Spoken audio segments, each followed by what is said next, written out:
Hai guys, jadi kini kita sedang melakukan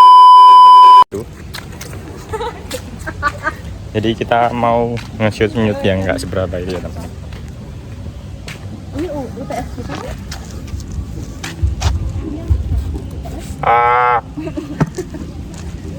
Tahu-tahu buka kentut orang. Dadah guys.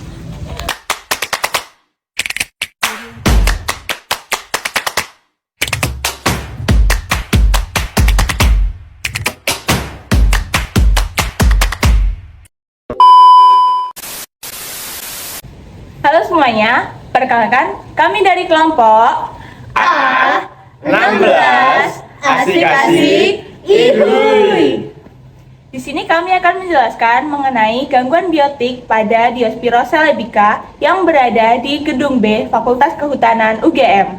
Sebelum itu, mari kita perkenalan terlebih dahulu. Perkenalkan, nama saya Rafael Jepri Pratama dengan NIM 23513617617 KT 10193 dari General Forestry 23. Perkenalkan, saya Akmal Maulidin Robani dengan NIM 235211938 KT 10419 dari General Forestry 23. Perkenalkan, namaku Amelia Rohma dengan NIM 2351443 KT 10221 dari General Forestry 2023. Hai, saya Dava Fauzan Maulana Putra dengan NIM 235204338 KT 10363 dari General Forestry 23. Perkenalkan, nama saya Rahel Amelia Togiana Manurung dengan NIM 235214557 KT 10403 General Forestry 23.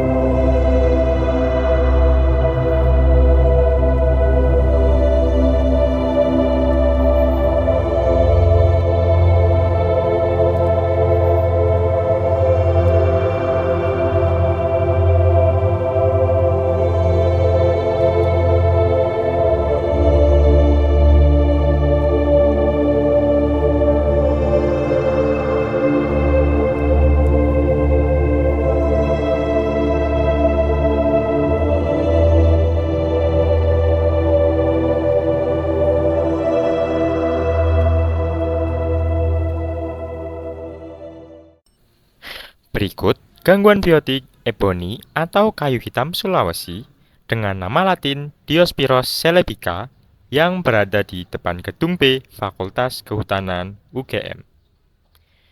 Ebony berasal dari Sulawesi. Di Sulawesi Selatan, ebony dapat dijumpai di setiap kabupaten dalam kelompok-kelompok kecil, terutama kawasan konservasi. Ebony sendiri dapat tumbuh di berbagai tipe tanah, seperti berkapur, berpasir, berbatu, dan tanah liat asal tidak tergenang. Di hutan, ebony biasanya tumbuh di tanah bertekstur lempung dan tergolong tanah kapur. Ebony biasanya tumbuh di atas 50-400 meter di atas permukaan laut. Tetapi, jika ebony tumbuh di atas 600 meter di atas permukaan laut, tumbuhnya kurang baik. Tinggi ebony dapat mencapai 40 meter dengan batang bebas cabang 23, diameter 117, dan berakar banir 4 meter. Umumnya, ebony berbunga pada bulan Maret sampai Mei dan berbuah pada bulan Oktober sampai Desember. Ebony tidak dapat hidup sendiri sebagai individu atau suatu kelompok tumbuhan yang terisolasi. Ebony sendiri mempunyai corak kayu yang sangat khas, sangat kuat, dan awet. Maka, ebony digolongkan sebagai jenis kayu mewah sehingga banyak diminati orang. Jamur Botryodoplodia theobromae adalah patogen tumbuhan yang dapat menyebabkan berbagai penyakit pada pohon eboni. Ini adalah salah satu jenis jamur yang termasuk dalam genus Botryodoplodia dalam famili Botryosphaeriaceae. Jamur ini memiliki bentuk tubuh yang bersifat saprofit atau parasit ketika hidup sebagai patogen.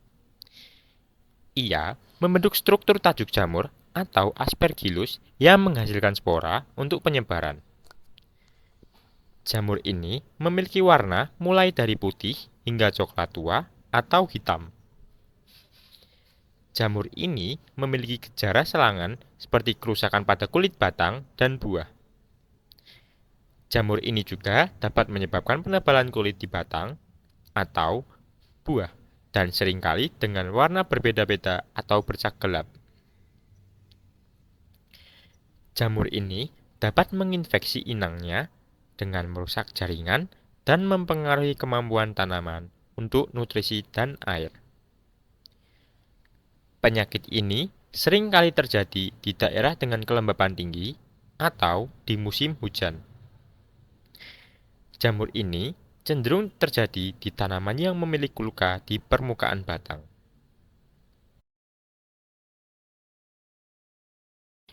Cara pengendalian dan pencegahannya antara lain yaitu sanitasi, dengan menjaga kebersihan area pohon dan memastikan bahwa alat-alat yang digunakan steril atau tidak membawa organisme penyakit. Yang kedua adalah pengelolaan air, dengan irigasi yang tepat dan menghindari genangan air yang membantu mengurangi kelembapan sekitar tanaman. Yang ketiga adalah pemotongan atau pembuangan. Pemotongan atau pembuangan bagian tanaman yang terinfeksi dapat membantu mencegah penyebaran penyakit. Loranthus ferruginus adalah nama ilmiah dari tumbuhan parasit yang berasal dari famili Loranthaceae. Loranthus ferruginus dikenal dengan berbagai nama umum, tergantung pada geografisnya dan sering disebut dengan mistletoe di daerah iklim tropis dan subtropis di seluruh dunia. Tumbuhan parasit ini tumbuh pada inangnya, biasanya adalah pohon-pohon. Mistletoe biasanya mengekstrak air dan nutrisi dari inangnya dan menyebabkan eboni tumbuh menjadi lambat. Eboni yang terinfeksi benalu menjadi lebih rentan terhadap hama atau penyakit lainnya. Benalu dapat menyebar ke pohon-pohon jika tidak diatasi dengan baik. Solusi yang dapat dilakukan antara lain penyemprotan herbisida khusus pada benalu agar membantu mengendalikan pertumbuhan mereka. Pemangkasan dan penghapusan manual pada benalu yang terinfeksi agar tidak menginfeksi tumbuhan lainnya. Memantau eboni secara rutin dan menghilangkan benalu segera setelah terdeteksi dapat membantu mencegah penyebaran lebih lanjut.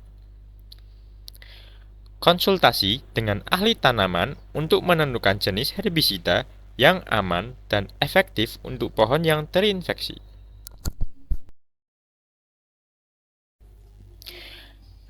Ada banyak gejala penyerangan eratigon pada Diospyros, seperti contoh pada Diospyros celebica yang menyerang pada pucuk dan daun muda yang menyebabkan daun menjadi keriting dan menggulung. Kemudian, ada daun muda menjadi berwarna kuning atau kemerahan. Terakhir, tanaman menjadi kerdil dan pertumbuhannya terhambat.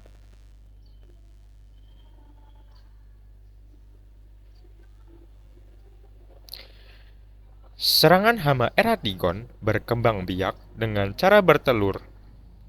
Telur akan diletakkan di bawah permukaan daun, lalu larva yang baru menetas akan menghisap cairan sel daun.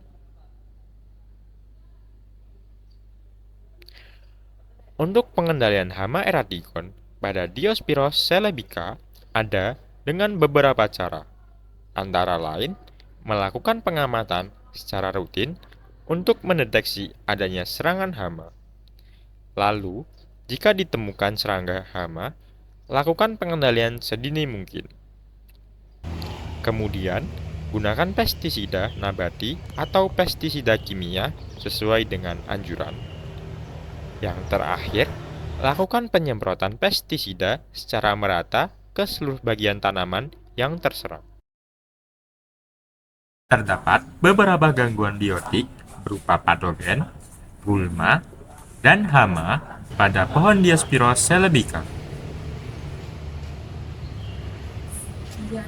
Pada patogen berupa jamur Ganoderma spp, bakteri Xylella fastidiosa, dan virus Cercospora spp.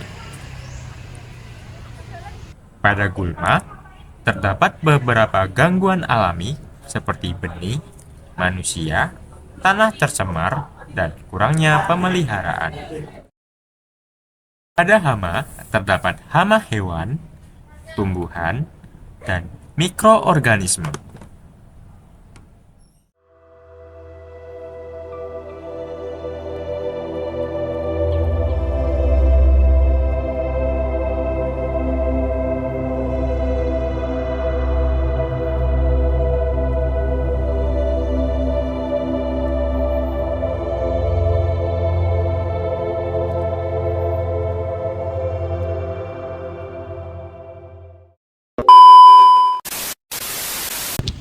Terima kasih telah menonton, semoga video ini bermanfaat bagi kalian. Sampai jumpa di video selanjutnya. Dadah. Freak banget. Freak banget ya teman-teman. Dadah.